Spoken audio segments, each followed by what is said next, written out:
Good morning students. In previous chapter we read about the types of rocks.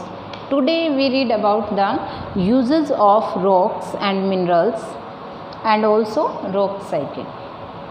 Students, uses of rocks and minerals.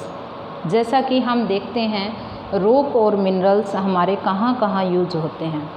हम अपनी life से इसको जोड़ के देखें तो हमारे जो लाइफ में है, जैसे कि हम फार्मिंग करते हैं तो फार्मिंग के लिए हमें सॉइल चाहिए।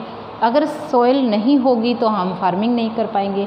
अब वो सॉइल बनती कैसे है?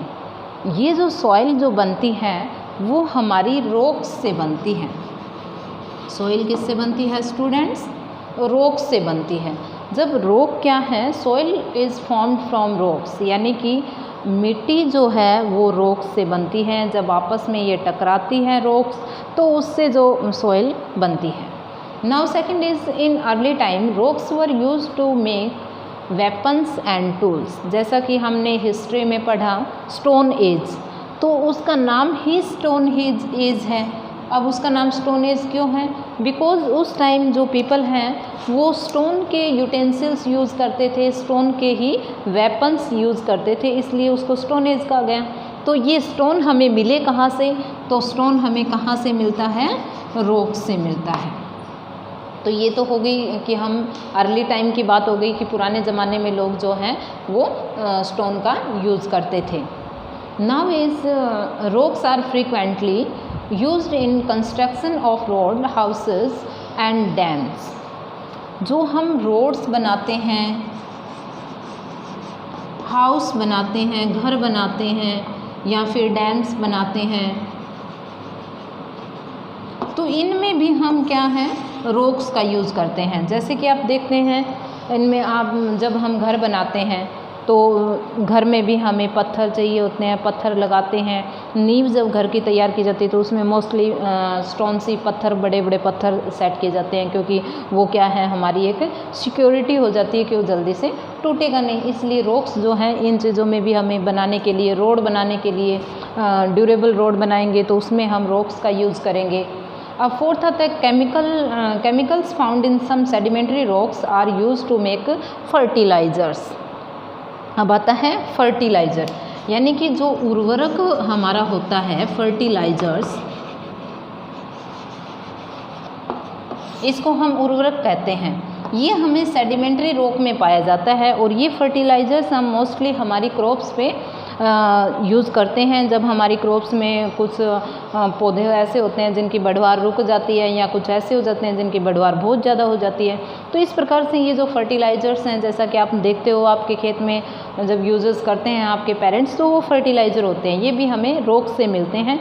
ये जब ये केमिकल हैं एक टाइप के जो हमें सेडिमेंट्री रॉक्स में पाए जाते हैं। अब आता है some minerals as coal and petroleum provide the source of power. अब ये है कि कोल जो है, कोल और पेट्रोलियम, ये जो हैं दो चीज़ें, coal and second one is the petroleum. Petroleum जो है हमारा, पेट्रोलियम, ये दो सोर्स हमारे हैं। हम फ्यूल के रूप में भी इनका यूज़ करते हैं।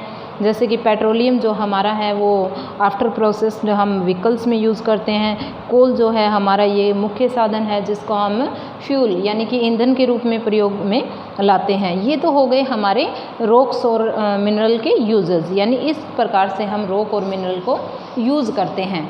अब आती है हमारी रॉक साइकिल, यानी कि रॉक जो है वो किस प्रकार से बनी हुई है और हम किसे कहेंगे कि ये रॉक साइकिल है।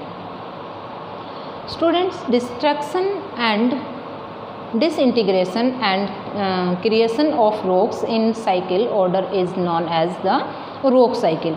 यानी कि जब इनकी क्रिएशन होती है या डिसइंटीग्रेशन होती है, जब डिफरेंट टाइप की रॉक्स बनती हैं तो उस टाइम जो इनके अंदर जो चेंजेस आते हैं, डिफरेंट टाइप्स की जो बनती है, जैसे कि पहले बताया इग्नियस रॉक, फिर बताया सेडिमेंट्री रॉक, फिर बताया मेटामॉर्फिक रॉक। तो ये एक प्रकार से क्या है, ये इनकी साइकिल चलती रहती है, तो इसे हम क्या कहेंगे? रॉक साइकिल कहेंगे। जैसा कि रॉक जो है कंपोजिशन होती है रॉक्स की। उसके बाद जो ये रिवर्स के थ्रू डिपोजिशन होता जाता है, फिर ये कुछ अर्थ के अंदर मेल्टिंग होती हैं, मेल्टिंग होने के बाद ये एक्सट्रूजन होता है इनका, कुछ बाहर निकलती हैं वोल्केनिक इरप्शन के द्वारा।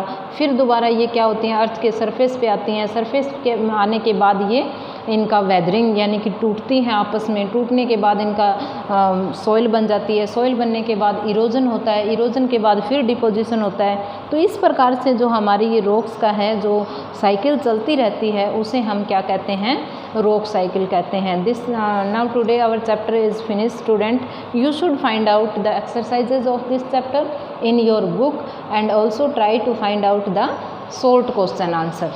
Thank you students, have a nice day.